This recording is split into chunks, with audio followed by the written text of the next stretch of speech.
Friday, March 11th, our unique family of 4 generations, consisting of my daughter, granddaughter, great-granddaughter, and I, are en route to Dublin and London for a week.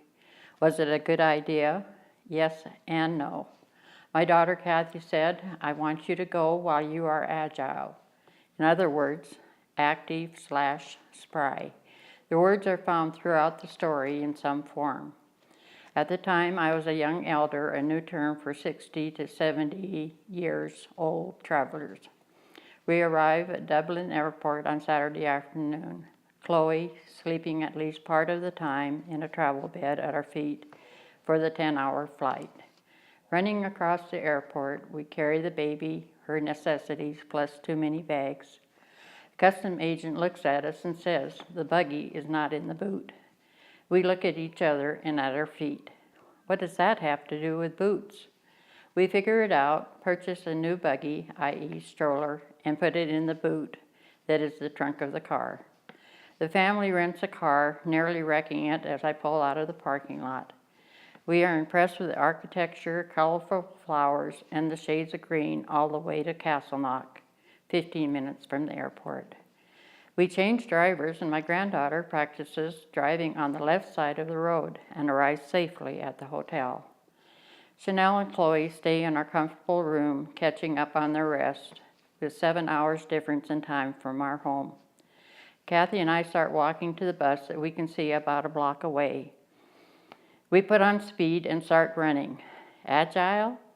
Huffing and puffing, I ran past Phoenix Park, where the President's Palace is located. The black wrought iron posts fly by. We make it to the bus. Arriving downtown, Kathy and I disembark from the bus, crossing over the River Liffey on an old stone bridge. Pedestrians chat with an Irish lilt, and music flows from open doors. We made it. A ghost tour bus is parked outside their building. It is too late for a tour. Kathy and I went into a pub, hopefully not against protocol.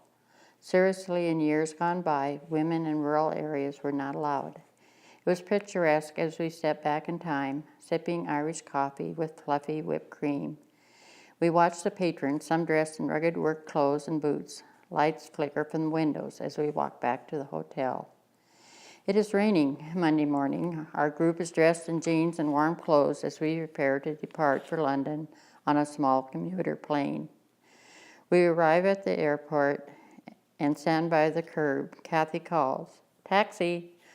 All the bags and stroller are loaded, and the 3 of us with a baby enter the cab. We approach Henry VIII Hotel near Hyde Park, check in, and proceed to their stately dining room and order bangers and mash. Next day, we are eager to see the sights, board a double-decker bus, an icon of England, and stop at the Tower of London. We pull up to the historic site. The beefeaters in their bright red uniforms and blank faces guard the gates. The Jewel House is an amazing sight of row upon row of crowns, swords, scepters, all encrusted with sapphires, diamonds, and opals. Later, the 4 of us climb on another sightseeing bus with a stroller in the boot.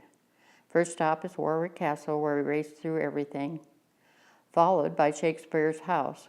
Kathy and Chanel are upstairs. Chloe and I wait downstairs next to the wall. All is quiet. I look down. She is picking the whitewash off the wall and eating it. Final stop is Oxford University, where we walk in Shakespeare's footsteps and Harry Potter's fans can see the Great Hall at Hogwarts School.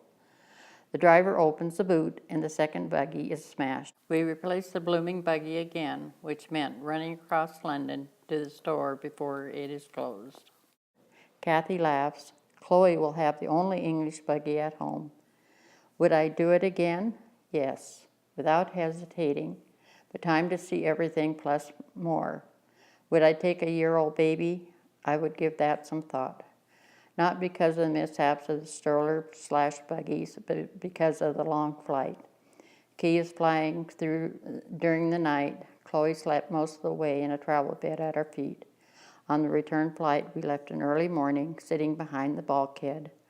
On the other side, first-class passengers with black masks recline in their lounge seats.